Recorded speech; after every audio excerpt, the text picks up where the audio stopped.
Welcome to City League Sports.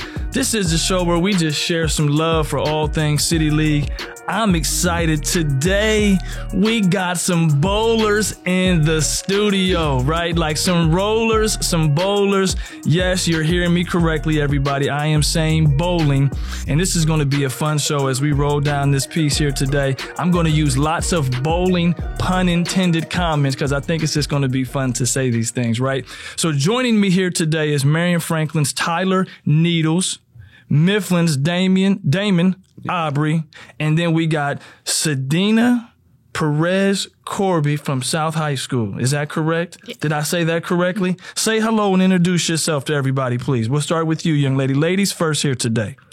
Hi, my name is Sadina Perez Corby. I'm a 4-year letterman at South for varsity bowling and soccer. I'm a 4.0 GPA, and yeah. There you are. Okay. We'll turn over here. We're staying on the south side. Let's give it up, Marion Franklin. Tell everybody who you are. Say hello. My name is Tyler. I'm a bowler, soccer player, and is that a thing on the south side, bowling and soccer? Yeah. Yeah? I guess. Yes, no, maybe. Okay. All right. I'm sorry. Go ahead. I didn't mean to steal your thunder. Go ahead, Tyler. Okay. Bowler, soccer. Right now I'm doing culinary at Columbus Downtown High School, and then I want to continue that at Columbus State, so that should be fun. I'm going to give you a pound over here. The viewers can see it. So that means you work with your hands. You got your hands, you in there you culinary got it going on, and then you transition in the afternoons. You go out here and you kick butt on the bowling lanes. Say hello to everybody. Let's see what we got over here on the north side. My name is Damon Aubrey. I go to Mifflin. I do bowling and baseball there. And I also go to Fort Hays for nursing. Baseball, like this. Let me share something, right? Because I've said this for a long time. Bowling brings together the most unique group of individuals to come together in any one school body, right? And here we sit, we got soccer players and bowlers, baseball players and bowlers, nurses and bowlers, culinary chefs and bowlers, 4.0s and bowlers, right? Like we got, like this is going to be a lot of fun here. I have to share a story though, right? So I'm going to loosen you all up. Listeners, this is a nervous bunch for whatever reason. I think they're going to slowly loosen up, but I think they'll like this story, and then we'll see where it takes you all, right? My first bowling experience probably 8 or 9 years ago now, right? I got a message I had to go. We had a team that was competing, Columbus Briggs, as you all probably know, you hear about Briggs, right? Mm-hmm. Columbus Briggs was competing in the state tournament. So they said, hey, I need to go over. I'm going to, support one of our teams. And I'm sorry, I didn't even say my name this time, everyone. Dr. Vince Clarino, the host. These young people don't know me, but it's not important. I'll just keep on talking, right? All the listeners know who I am. So I go to the bowl, and I'm excited to tell this story. That's why I just jumped right in, okay? Yes, I go to the bowling alley, and I see all of these people walking in with these little step stools, and they got like these little cardboard megaphone things and whatnot. And I called and I said, hey, I can't be at the right place because when you watch bowling on TV, it's quiet and you're not allowed to say anything. And everyone's supposed to be real polite. But high school bowling, as you all know, is completely different. Yeah. Right? So I walk in.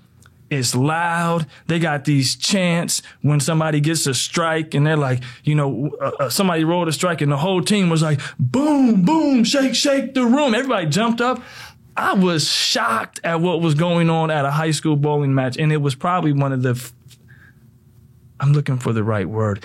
It was the most fun I had at an event in a really long time. Like I tell the story to my family all the time, almost at every get together.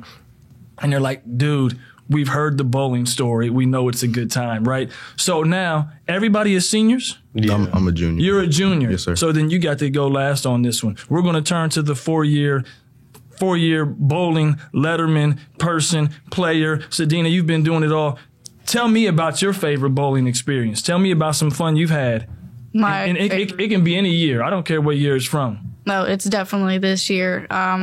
This year, since our program has really taken off, we have entered in almost any tournament possible. We've qualified in every tournament that we've bowled in. Okay. And it's obviously my favorite. I love tournaments, the chants. It's always so upbeat and like the rush of not knowing if you're going to qualify or not, hearing your name, everyone chanting. It's great. It's my favorite thing ever. Okay. So give me one of you all's chants or all like the chants universal. Do you have some special South High School mixture in there? Well, we're South, so we definitely have our own chant. I love it. I love what you said. We're South. So let the listeners hear it. Give me one of your chants. One of my favorite that we came up with one day when we were all hanging out at Coach's house for Christmas was we sat down and we were like, we're just going to watch some bowling videos. So we were sitting there, we were all watching bowling videos, and Pete Weber comes on, and everybody knows Pete Weber's famous, "Who do you think you are? I am." And that has become one of our biggest chants at South. Love it. So how does it go then? Who do you think you are? How's it go? Come on, break it down for me. The person goes up there, throws a strike, turns around, everybody's like, "Who do you think you are?" And then everybody's like, "I am." And you got teams everywhere looking at you like, what? I love it. I love it. I love it. Right. And so I share with people, like listeners, if you haven't made it out, right, to a high school bowling match, you really have to make it out. It is big fun. Kids get to have a good time. And then like you're hearing here, Sadina, you just shared like some of your personality gets to creep into it as well, right? And that I think is what makes it even special because unlike many sports, bowling is one where the spectators and the guests are in real proximity and close to you all as the performers, right? I mean, you have to walk past the guests to get to the restroom or go and get your bottle of water. And it's not like that in other sports. So people get a chance to be very personable with you as bowlers. I'm going to turn to you, Tyler. Keep it on the South Side for a moment. You share with me like a moment, something, fun, energy, anything. Tell me what's going on with Marion Franklin Bowling. Like, right now, I think this season has to be my favorite season. Come together, bunch of guys that would never normally hang out together. And bowling is bringing them all together, really. Yeah. It's so strange. You get to see some Give some of your teammates a shout out. Who are some of the guys that you've kind of, got a little bit closer to, or just, anybody on the team that you kind of hang out that you wouldn't have before? I got one guy, Ivo. I would never talk to him. Okay. Ivo gets very love on quiet the show. guy. You think I'm quiet? Yeah. I'm more quiet. Okay. Doesn't talk. Bookworm, kind of. Yeah. I don't know. But bowling got us together. Yes, indeed. Yes, indeed. Got another guy, Sean. Yeah. We used to work together, so I know him. But yeah. We don't hang around. We used to play basketball. But we don't really hang around. Bowling's got us together. We're hanging around, playing basketball and stuff again. So that's pretty cool. Certainly. The beauty of it also, and I realized when I first started going out and watching teams compete, and I'm looking at the young people that were on different teams. And Tyler, you nailed it, right? Like you nailed it to the energy of like bowling. I don't know what it is like when coaches put up bowling signs around the school, right? And I think like what happens with young people is, and I don't know, I'm guessing you're all going to get a chance to share your story, but I think some of those young people who have never maybe really bowled before, they can think of a moment maybe with family or friends where they go, I went to the bowling alley. I hung out with mom or grandma or auntie or whoever, and we had a good time. I'm just going to go bowl, right? So I think it brings together this unique group. And before you know it, you got flyers around the hallways, which is classical, like school stuff, right? For all our listeners that have been out of school for a really long time and have gray hairs like me, right? I'm in schools all the time, right? But, and then you got somebody who gets on a PA announcement and it's like the secretary in the main office and she goes, attention all students, at this time, we would like to let you know that there's going to be a meeting after school for any student interested in bowling. And then you walk in the room and it's like, I never even knew you went to school here, right? Mm-hmm. So you see all walks of life. Damon, we're going to turn to you. Share with me what's going on, or share with all the listeners what's going on over at Mifflin with Mifflin Bowling. The Punchers. Mifflin Bowling, it's a lot of new bowlers. Okay. Because the bowlers from last year, they were mainly seniors, and they all graduated. Other than that, we just come together. We're like a brotherhood, basically. Yeah. Like, we're really close to each other, and we always like to hang out. We just mess around. It's a fun group over there. Okay. So that's the beauty of bowling also. You get this combination of, like, what maybe feels like hanging out and also having a chance to compete against other schools and be in these moments and have fun. So I want to dive into now. So like Sadina, I'm going to start with you. I was reading like some narrative on you, and it sounds like every school bowling record in the history of like you own them all, right? So are you just out here just kicking butt? Like what do you all call it? Are you rolling? Are you bowling? What's the term for? Because like so football players say they're bowling, basketball players say they're hooping. What are bowlers doing? I'm not Bowling. for sure. Just bowling. We need to come up with a bowling. better term, man. I mean, I guess you could say rolling, but Are right now we it's just bowling. rolling? Knocking down pins. That's too many words. Yeah, you have to have like one. Rolling just sounds weird. I mean, We're rolling. Why? Well, let me share this. I'm going to put this back on the three of you. We get to set the stage from like our show. This is going to set the stage for what bowlers are doing out there, right? And I don't know if it's rolling, but if it's bowling, whatever it is, right? But you have been kicking butt. I'm going to say rolling because we're rolling, right? We're going to get somebody to make a rap song out of this or something, an R&B hit or something, pop song. But you own every record in the school. Is that what's going on here? How did bowling and you connect it to the point where you can just get it and you're out here kicking butt? Well, when I joined, our program had just been being rebuilt, and we had a coach who didn't know much about bowling, and he took initiative and he studied and learned everything that he could from some of the greatest bowlers that ever lived that are at our home alley. And I learned everything from him. I got a job at the bowling alley. Okay. Bowled millions and millions of games. And I just so happened to get lucky with that. And now I definitely expect some of the girls that are on my team right now to break all of those records several times. Wow. Well, let me share this. Luck is when skill meets opportunity. So you didn't get lucky because you like in all of that what you said, you worked hard. You bowling, you got a job at the bowling alley. You did all the things to get to that level of success. So I'm not going to let you attribute your success to luck. Your success is because you're good. You've put in the work and you're doing really good out here kicking butt this year. But so here's something I'll share for your coach, and I think that's great what you said. That's almost like one of those. If you're a coach, that's one of the best things that you could ever hear one of your students. So now you two got to come up with something good for your coaches too, right? And here's what I mean though. And I share this with coaches when I'm out speaking to whatever level, middle school, high school. Long gone are the days for coaches to have excuses to not know their craft. Because, right, it used to be, 25 years ago when I was coaching, you had to bounce around to all these different clinics and you had to go sit in this place and you had to take notes and you had to listen to this person. You had to go over here. I mean, it was very time, consuming. But now, right, this is one of the few areas where I think technology is great, along with the amazing scoreboards and bowling alleys, which we will get to, right, with all the animation. They didn't have that when I was bowling as a kid. But now you can hop onto YouTube. And if you just type in bowling skills, bowling coaching, bowling direction, you'll get 5,000 videos, right? Because everyone wants to teach. And so like no one as a coach, and this is for all the coaches out there across all sports, you've heard me say this before, you don't have an excuse anymore to not know your craft. If you don't know your craft and you don't know your stuff, that's probably the sport you should move on from, right? Because there's a technical side to every sport, which we're going to get into.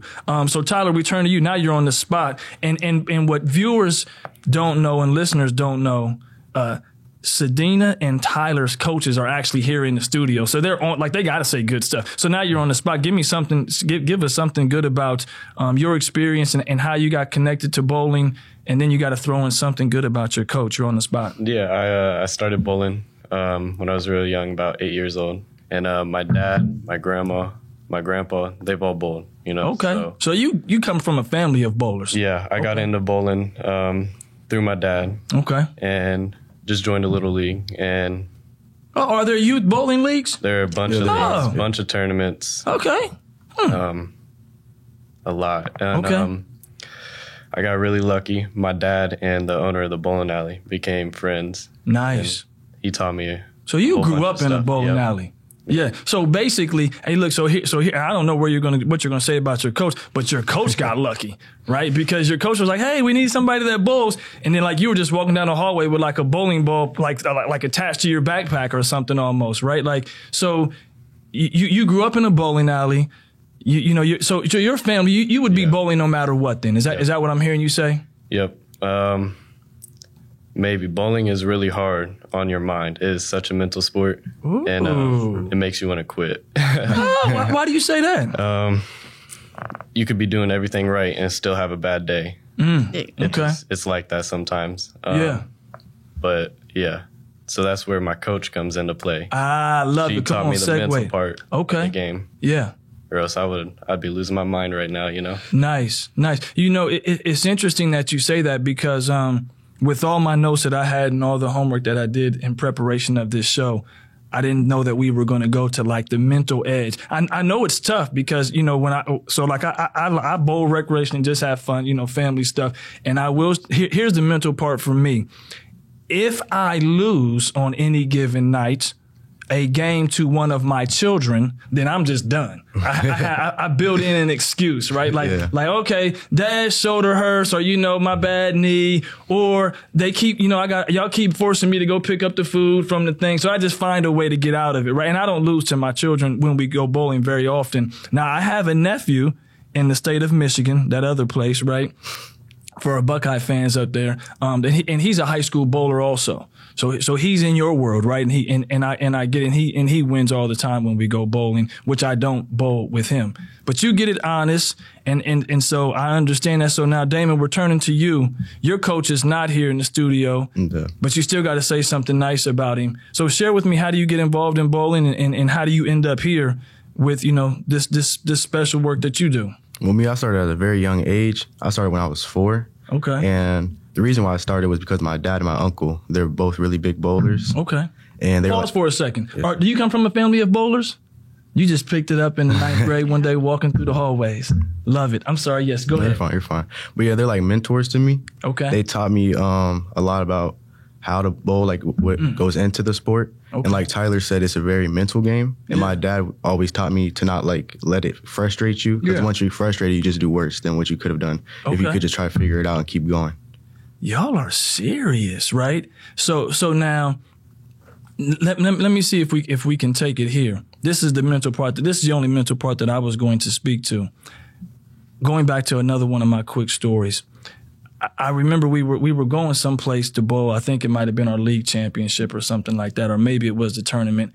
And a coach called over to my office, and the coach said, "Hey, do you know the oil splits or the oil streaks or something on the lanes?"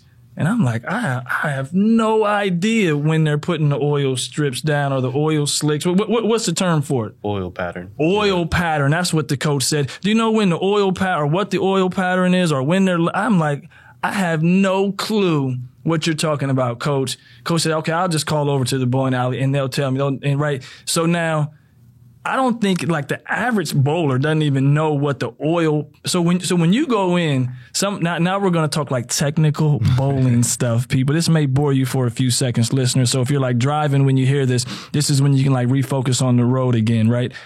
So share with me what are the oil patterns? What does this even mean? There's tons. Yeah. There's tons. It can be modified in so many different ways, all the way down to the brand of oil you use or the machine. Oh, wow. So like when you go out, how do you find out the different, how do you know what oil pattern is used that day? Once you start getting out there a lot, you can feel it and you get an image in your head of what that pattern is like. Some tournament directors will release them. Yeah. Oh. Sometimes. So it's like a little thing that they can put out and say, "Hey, here's what it is." A little picture and a bunch of numbers and colors on it. Oh, wow.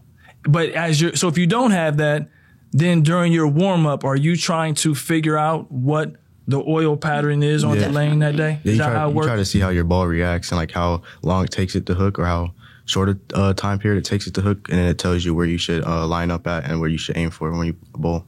Or even what ball you should be throwing. Yeah, what ball you should be throwing. Urethane. Wow. Yeah. Right. So I just thought you were just supposed to like pick one of them little dots that's down there at the back of the thing, and then you just choose one and just kind of walk forward. That ain't how it works. You gotta take it day by day. It's more to it than picking one of the dots. That's like the little starter of it. That's the starter. So that's elementary level bowling, right? Okay. So now you guys just went way deep on me, and now I want to understand. You talked about different balls Do you all use different bowling balls, and why? Like, we'll start with you, Tyler. Why would you use a different ball? Like, let's educate the listeners today. Everyone that's listening is going to get a full dose of how to bowl. So when you go back out there, even if you're not any good, you'll be able to talk the language after we get done. So, Tyler, I see some people with different bowling balls. So what does that mean? Why would you use it? What happens, and what's a different bowling ball used for? Yeah, when you got a bowling ball and you sawed right through that bowling ball, it has a weight block in it, like the core of the bowling ball, and it's a shape. Okay. You have like asymmetrical shapes and symmetrical shapes that can impact on how your ball moves on the lane. Yeah. It's a bunch of stuff, different weights, different cover stocks, like the cover surface of the ball can be different. All affects how that ball moves. It's insane. But how do you pick and choose when you're about to bowl a frame? Come on, I know some of it. When you're about to bowl a frame, how do you know which one of your balls you're supposed to use? How do you know which one to choose? That's what you're trying to figure out in practice. Yeah. Oh, It really, like the biggest factor of it is how much oil there is. Like it could be light, it could be heavy, medium. So then you have to see what balls you have and your, what's the word? See what type of balls you have, and then available to you. Like, yeah, okay. available to you. And then you go from there. Okay, so this is way deep, more than I think any of us can understand, right? Unless we're really, really good, like you all, and we're not. We're just whoever's listening. Unless you're a bowler, you probably don't even know. So you got multiple bowling balls. One of the things that I saw as a trend a while ago were like these two-handed bowlers. Are either one of you, anybody here? Two-handed. So we know no two-handed bowlers, but are there some people out there that you see that are kind of still doing the two-handed bowling thing? Oh, Yeah. it grew a lot more. It's more two-hand bowlers than there is one-handed bowlers. Oh, got you. Okay. So when I was in middle school, what they taught us on how to look, for the listeners who can't see, my radio people, I got my bowling position here for you to be able to see. But I was taught when you go back and you come up, you're almost like you want to come up and you're like shaking a hand. Mm-hmm. You're like, ooh, look, so my middle school PE teacher taught me right then. Yeah. Right. And that is still, and so that's still the direction that is used today. Like you're shaking a hand, come up. My hook is horrible. Maybe it's my bowling ball though. Right? So we'll blame it on my bowling ball if my hook isn't where. So now one of the things that I know, we're going to have fun now. We're going to do fun stuff. One of the things that I know people who play recreationally talk about are the weight, because I think that's what everyone just goes to. What's the weight? So when you're going to a bowling alley and you don't have your own ball, like I think all of you probably have, right? You just go to the weights, you look on the rack, you see the pound, and then you try to make your fingers fit somewhere. So let's just go. What weight ball do you bowl with? And then we'll just go around the table.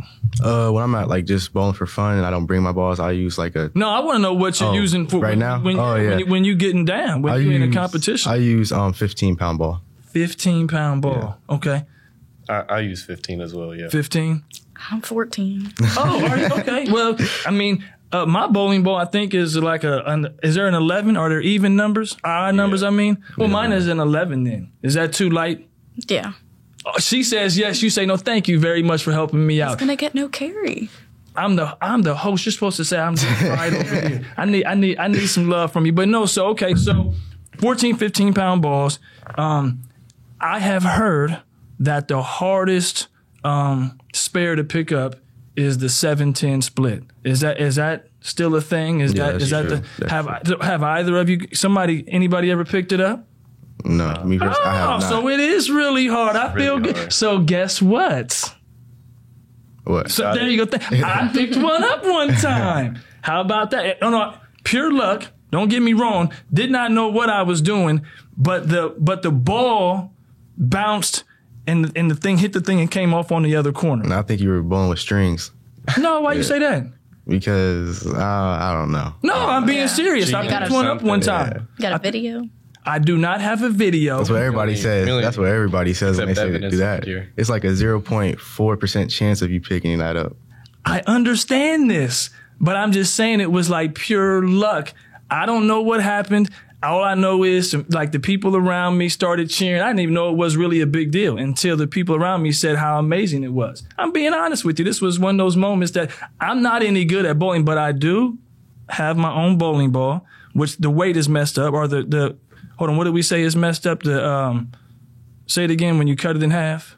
Oh, you got a weight block. I got a weight block. My weight block on my bowling ball is messed up. So we've established that here today. But I did get lucky one time. So like, even if you don't believe me and there's no video footage, it actually happened. It really did, right? So, but speaking of rare moments, let's go around the room. Tell me your best game. What was your highest game that you had?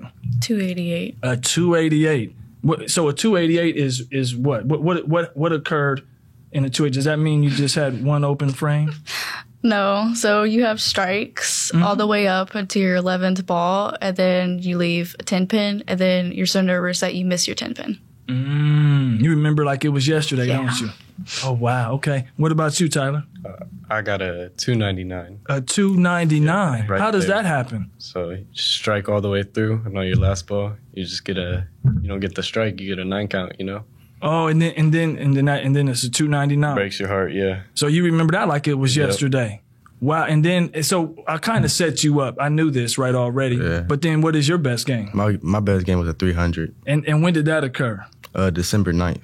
And that was against East. Oh, that was in a match. Yeah, it was an actual match. It was at HP Lanes. Okay, so what happens when you get a 300? Does like your name go on the wall or something at the place or something like that? Or what happens? You get like they give you like a form to sign out, to fill out, and it has different rings, like in custom stuff that you can get. You can have like plaques and stuff like that. Oh, huh. And then at my do you get to bowl for free or something the next month? You don't get that. Come on, bowling alley. Somebody come drop a 300 in there. They should get like a month of free bowling. But go ahead. I'm sorry. So go ahead. But then at my home school, they were I'm getting like an award and stuff for that also. Nice. As well. Okay. So you all have had some really phenomenal games out here bowling. And like, you know what I mean? Because I don't know anybody that's got a 280, a 290, a 300. I don't know anyone that's done that. But now let's give our listeners one more edge. And let me ask a question before I do this. Is there a term for a 300 game, or is it just a perfect game? From what I heard, it's just a perfect game. That's what they call it. Every once in a while in the bowling alley, you'd be like, I shot 3 bills. 3 bills. I've never heard of that. I like that. I never heard that. You never heard James say it? So and here's the reason why I asked that. Because like bowling, you all have these like amazing high traditions, right? Like we started the show where there's the chance and there's the fun and people are standing on step stools to look over people's shoulders and watch you do this magic. And then we don't have a cool name like hooping for basketball. So we tried to come up with one here today and say rolling. But when you get 3, you have to say this in unison for me. When you get 3 strikes in a row, it's a turkey. Now, if there's such a name as turkey for 3 strikes in a row, which is a great bowling tradition, and I want to share, yes, I have actually gotten a turkey. That's not so rare, is it? No. Okay, so thank you. I mean, at least making me feel a little bit better now about my bowling stories out here. But if there's a name for 3 strikes in a row, getting a 300 is how many strikes in a row? 12. Y'all got to come up with something.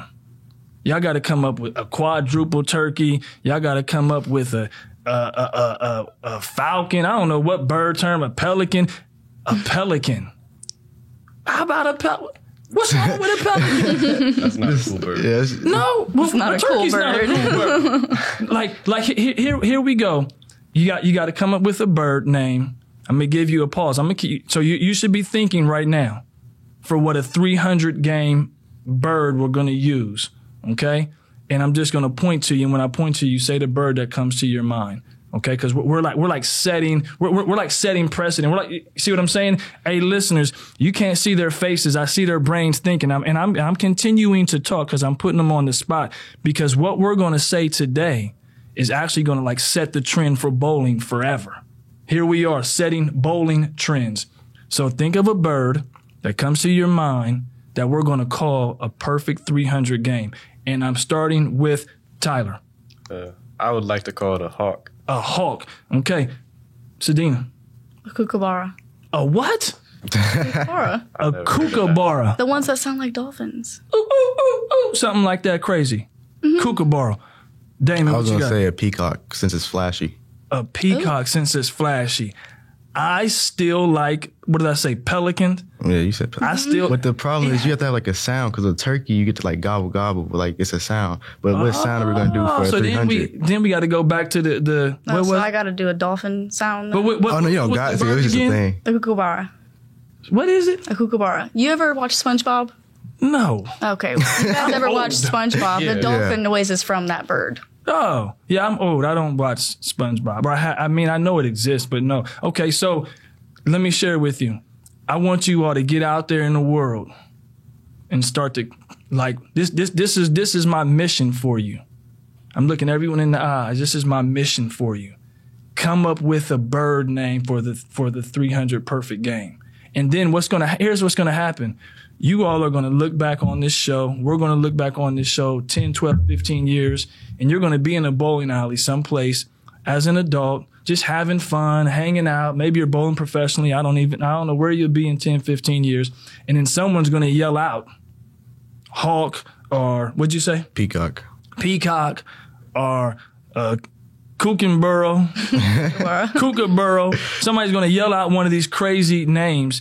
And it started here. We're putting the bowling world on notice that no longer can a 300 game just simply be called a 300 game. Because, when you're young and you first learn about bowling, you actually, like somebody in your parent or somebody in the bowling alley, you strive to get 3 in a row so you can get a turkey, right? So you got to strive to get something. I did love the 300 bills, right?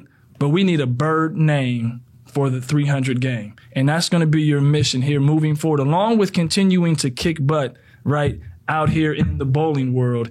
You have to make sure, right, that it comes. So go back to parents, families, coaches. Go back and say, hey, look, we were on this show today.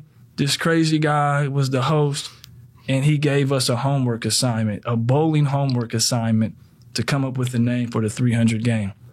Hey, look, they're giving me the signal over here that says it's time for us to wrap up. I shared with you 30 minutes. It went by fast. Went by very fast. You all have been a delight to have here on the show. I thoroughly enjoyed it. I think we had a lot of fun.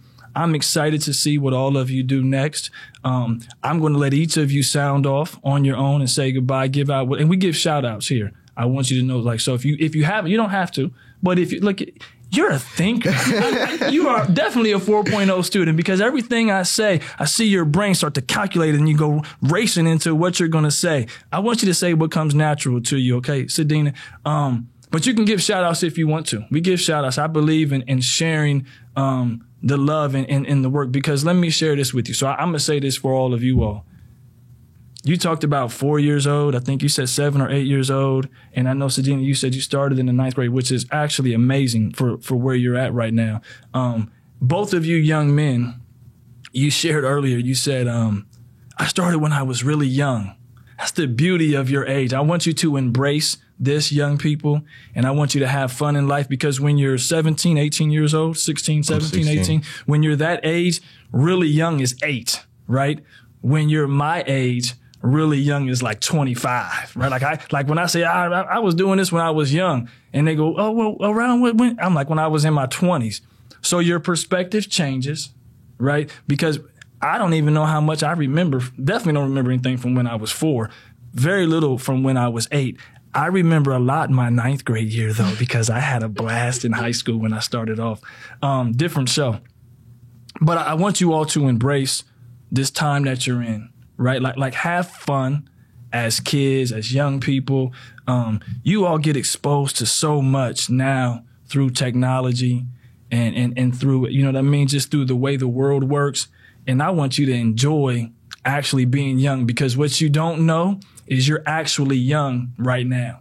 You said you're like really young when you said 8 and 4, but you're actually still young. And I want you to embrace it, and I want you to have fun. When I see you all next, it could be tomorrow at a bowling alley, I don't know, or it could be 2 years from now. I want there to be a name for this 300 game. and I want the two of you to get it right at some point. And I know you will. If you've come that close, you'll find that way to what they call a perfect game. But I was doing all that long-winded talk to give you all a moment to say what you wanted to say. So your final thoughts. We'll start with the young fella. Because you said young and you're also the 11th grader here. Yes, sir. So say what you want to say your parting shots, and we'll go around the table. And we'll go ladies last this time. I just wanted to say thank you for everyone that supported me along my journey, and I still have a ways to go. But I just wanted to say thank you to Owen Mensah and Chris Beidel. Like, they were like my older brothers when I got there at Mifflin, and they graduated last year. And I want to say thank you to my coach, Coach Marshall. And then plug. And then I just wanted to say thank you to Mr. Gary at HP Lanes. Oh yeah, Mr. Gary, that's my guy. I didn't. Yeah. So like, do you get to know him personally when you're bowling and whatnot? Yeah, I started bowling there when I was 4. And I switched over to get Hannah Lanes, their league, when I was around 12. Okay, yeah. But I still always go there. That's all right. If I would have known I could bring him up, I would have definitely built him into the show somehow. He's very good people. Tyler, it's on you, man. Say your parting shots. I just want to say more people need to give bowling a chance. Love it. Okay. Not enough bowlers. Needs to be a more active sport, I think. People need to be more active in it. Other than that, shout out to my coach. Yes, shout out to my teammates. Shout out to Dad. Give Dad some love. You got to say his name. Shout out to my dad. Say his name. We give our full names on this show. I know it's a little weird when parents hear their names, but we give parents love. What's your dad's name? Tony Needles. Tony Needles. Taught me a lot. Yeah. Has your dad ever bowled a 300? Yeah, one time. Ooh, yeah. He bowled a Pelican. Yep. Yes, indeed. Until you all change it, I'm just going with Pelican. So everywhere I go, and I got a couple friends that bowl. Everywhere I go, when I bring up 300, I'm going to say, hey, have you ever bowled a Pelican? And when they say, I don't know what that is, I'm going to say, it's a 300 game. Like, everybody knows that. Tony with a Pelican. Yeah. Yes, indeed. But now I kick his butt in bowling, so. Oh. Mr. Tony Needles. I want you to hear that again. Please say it one more time. I kick his butt in bowling. Oh, I love it. I love it. I love it, man. You know, I'm kind of afraid because my son is on my heels with the sport that we play, and he keeps walking around the house every day. He sticks his chest out a little bit more. He's 14 years old. And I know it's coming where he's going to actually be able to beat me in our little sport, and I'm not ready for it. So, Tony, I'm giving you love out there. Don't let Tyler beat up on you. And I gave you a tip. Didn't I give him a tip earlier? Does anybody remember what the tip was that I gave at the beginning of the show? For Tony, I gave Tony some advice. I didn't. No one remembers? What do I do when I'm losing to my children? Oh, excuses, yeah. Excuses. Tony, I'm hooking you up here, right? So if you get to the point and all of a sudden you can kind of see maybe it don't look like it's your day, go to the concession stand, do something, shoulder, icy hot, whatever it is that you got to put on there, say you having a little moment. So I'm giving you an out, Tony. Much love to you and your son. It's on you, young lady. First off, I just want to thank you for the opportunity to be on here. Oh, yes, indeed. And I want to give a shout out to my coaches, Coach Yates, Wayne Webb, and Tom Carter. And also shout out to the other senior girls that helped me build this program, Rose Wanjima, Trinity Roth, and Kateri Kunsportia. Ooh, yes, indeed. And y'all got a good thing going on from what I understand and what I hear. So they're giving me another signal. I get the signal. It's time for us to wrap up, right? We're closing out here. I could tell about 3 or 4 more bowling stories, which I think all of you all could probably do as well. You all have been a lot of fun. This was a great show. I really enjoyed you all being on the show. Until someone tells us differently, I'm sticking with Pelican. Okay. I like the birds you shared, but it just doesn't roll off the tongue well enough, right? For me to be able to adopt it. And so I'm sticking with a Pelican for a 300 game. And even watch this, viewers, listeners, you can't see this. High five up here for your Pelican. See? He got better. I snuck you into that one because you didn't know what I was going to say, so you gave me a high five on the Pelican. We're going to wrap up the show. You all have been a blast. You continue to keep on rolling, right? Keep on rolling in all your endeavors. Kick butt in the classroom, roll strikes in life. You know what I mean? Like roll strikes in life. And I think one of the things that you can pick up and learn from your experiences in bowling is that, like, give every person you come in contact with a real chance in life. because you never know who you're meeting at that moment. And bowling allows you to throw some of your stereotypes to the side. It allows you to throw some of those other, issues. Because if you go to a bowling alley, everybody's just having fun and hanging out. Continue with that energy in life. It will take you a really long way. Okay? I got to read some stuff here to get us off the show. And we've had a blast. So much respect to all of you all today. So be sure to catch all future episodes on Radio WCBE 90.5 FM. Catch us on Spotify, Apple, or the platform you prefer to listen to your favorite podcast. Additionally, follow us on Instagram at City League Sports 614. I'm your host, Dr. Vince Clarno, and this is City League Sports.